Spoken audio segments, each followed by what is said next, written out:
Hi everybody. This is a continuation from the last video where we're routing the rudder cables along the more or less the center of the fuselage up towards the rudder pedals.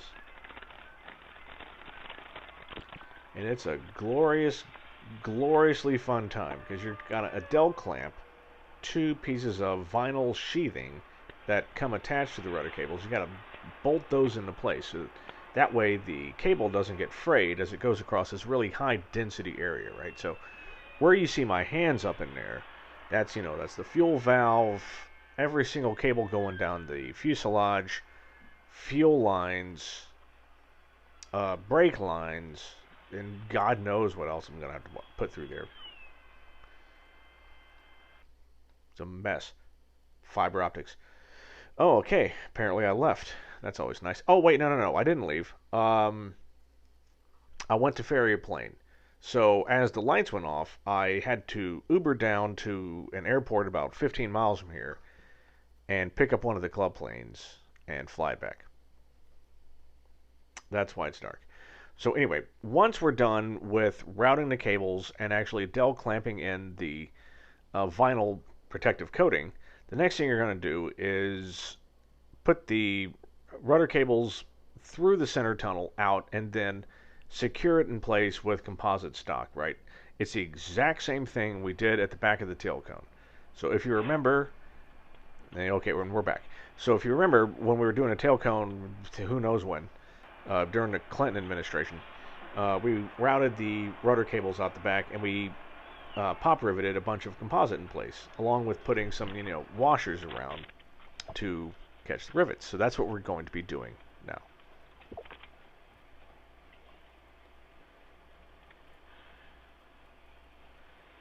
It's pretty simple. The only thing you have to do is countersink the composite because the sides of the center tunnel are dimpled.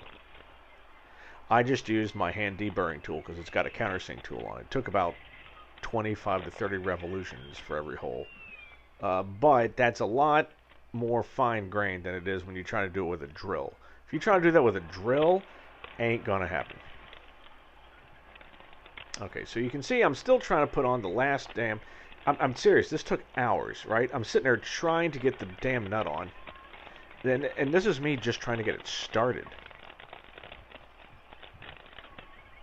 Okay, so I'm not putting this on yet. Okay, so you can see where the rudder cable's coming through the hole now. That's where it is going to be permanently. Now that as of the end of this video, now that the composite's in place, it's all good. It's never going anywhere. The only thing I have left to do is there's one more small step. We have clamps that go on both sides.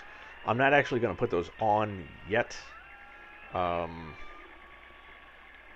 may have to take the brakes and rudder pedals out, so I'm not going to actually attach that. I mean, it's not really that difficult to do. I mean, it's just, it's just a small amount of hardware. This is one of those things I'll be taking apart a lot. Well, not a lot.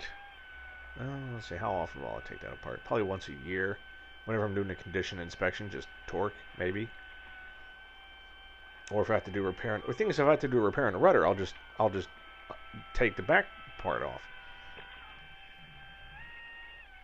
I mean, and even if I'm having to remove a master cylinder to replace or something like that, I still will have to remove all of that.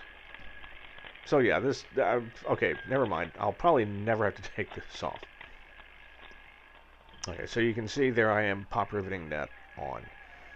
The only trick to this, and there is a trick, so two of the pieces, so it comes with that nice composite stock, and you can kind of get a good look at it there at the top of the video on the left. That's the front piece, right? And then there's a back piece, and there's a small back piece that covers it.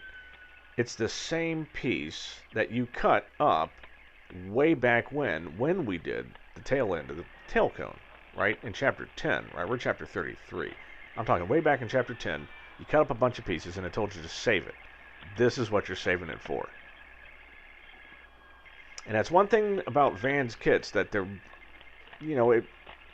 I'm not saying it's confusing. I'm saying it would be really nice if when you'd gotten the empennage kit, you see all these bags of stuff, and you're like, this is great, and you start building, and when you finish the empennage, you're like, wait a minute, I got all this shit left over. What's all this shit for? Oh, it's stuff that I'm going to be using 2.5 fucking years from now.